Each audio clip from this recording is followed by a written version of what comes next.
Oh man, finally home from a long day at work.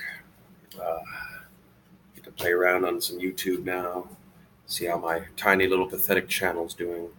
I'd gotten up to 67 subscribers after my Gen Con video went viral. Well, at least viral for my standards. What? I'm down to 64. I lost 3 people. What happened? Hey, my Alex Jones video I put up before I went to work this afternoon's got 171 views already. That's pretty damn good for my channel. 13 downvotes? 4 comments. My God, it's really happening. It's real, guys. It's real. I'm finally a YouTuber. I get to answer Alex Jones comments on one of my videos. All right, let's see what we got here. Oh, yes. Sweet, delicious content. I'd been hoping to come home today and get to help speculate. Wonderful, wonderful speculation on Jean Luc Picard returning to Star Trek and whether or not it's going to be in the Prime timeline or in J.J. Abrams' Kelvin universe. But man, I just can't turn down reaping the hashtag rewards of another Alex Jones video. Yes. Let's see. Some guy named Luke says, with regards to your comments on Democrats and the views Alex Jones espouses, you have to remember he broke Bohemian Grove and made what was once a niche CT common knowledge for the internet era. I guess the Bohemian Grove thing must be the Satanist stuff. I have vague recollection of that. Eh, I'm not sure what you mean by niche CT. What's the context for that? Anyway, he goes on. I don't agree with most of what he says, but there is merit to some of his claims about that in particular. Not to say he's correct even mostly, but his beliefs aren't absolutely unfounded. In a way, that's kind of part of my problem with Alex Jones. Like a broken clock, he can be right twice a day,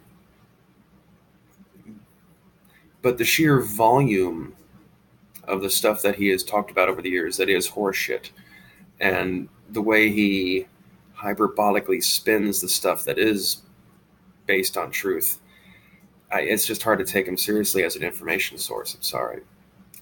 And finally, Luke says, as for him being deplatformed, I completely agree. Well, of course you agree with me. I'm right. This will only strengthen his viewers' beliefs, and when you take into account what their beliefs by and large are, that is a dangerous game to be playing. In a way, the fact that you're trying to, at the top here, convince me that he's correct about the Bohemian Grove stuff is kind of proving that point that I myself was making and that you're agreeing with, that people who believe this stuff are not at all going to be discouraged. Let's see the next comment.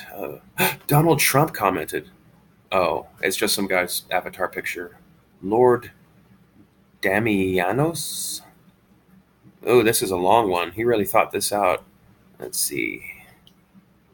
Quote, fuck you, unquote. Well, man, that's a pretty good argument. I'm going to have to think about that for a while. Okay.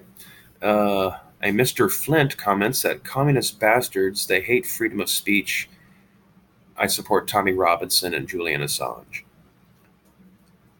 I wouldn't say I go so far as I would support Tommy Robinson or I'm pro Tommy Robinson. I'm not against him either. I don't really know enough about the guy. I'm not British. Julian Assange, I'm totally pro Julian Assange. I've been consistent on that too, considering how, depending on what administration is in control at the time, the people who are pro Julian Assange and are against Julian Assange flip. As to the communist bastards that hate freedom of speech, are you meaning the companies that banned Alex Jones? They're not actually communists.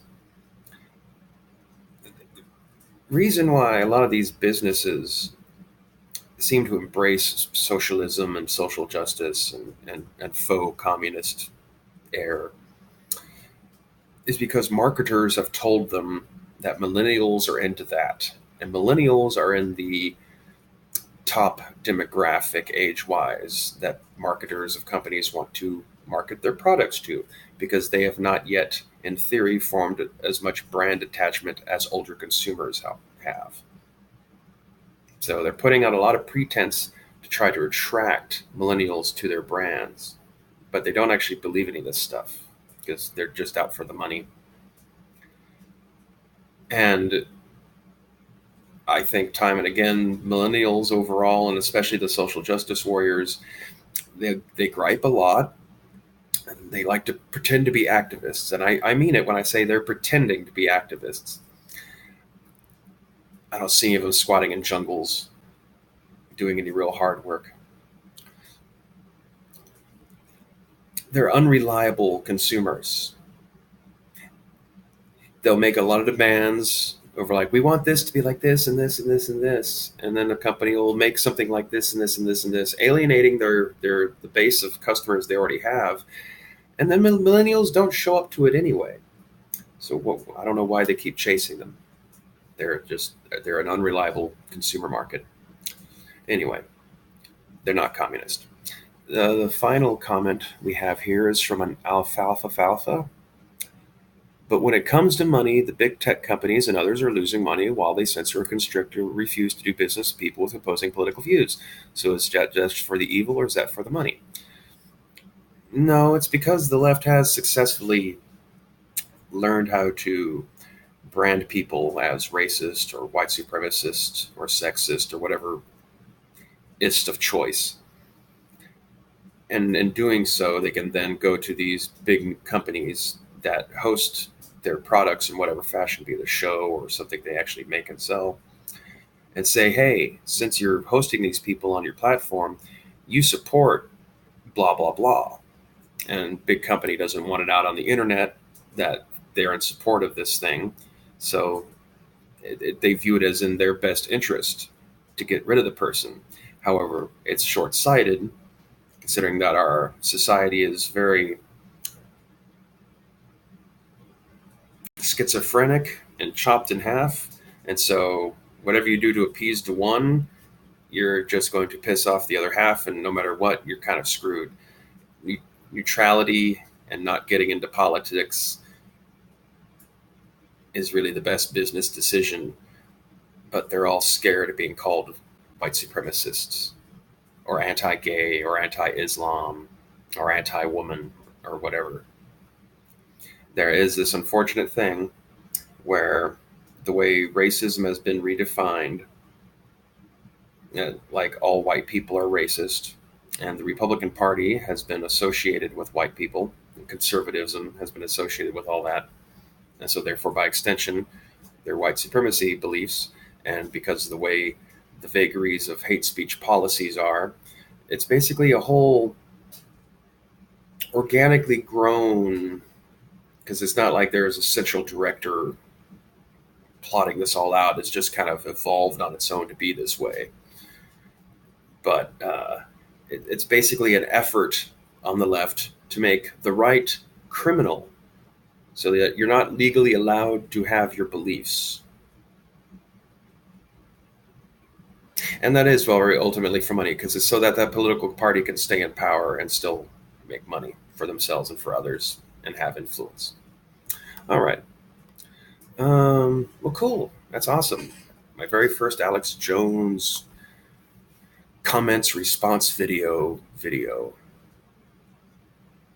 Really growing up in the world. Real achievement unlocked here. Maybe I'll get some more comments. I will say, having had a rest of the day to think about it while I was at work, I will say the most ironic thing about the whole Alex Jones being banned situation. Did they really have to use a conspiracy to do it?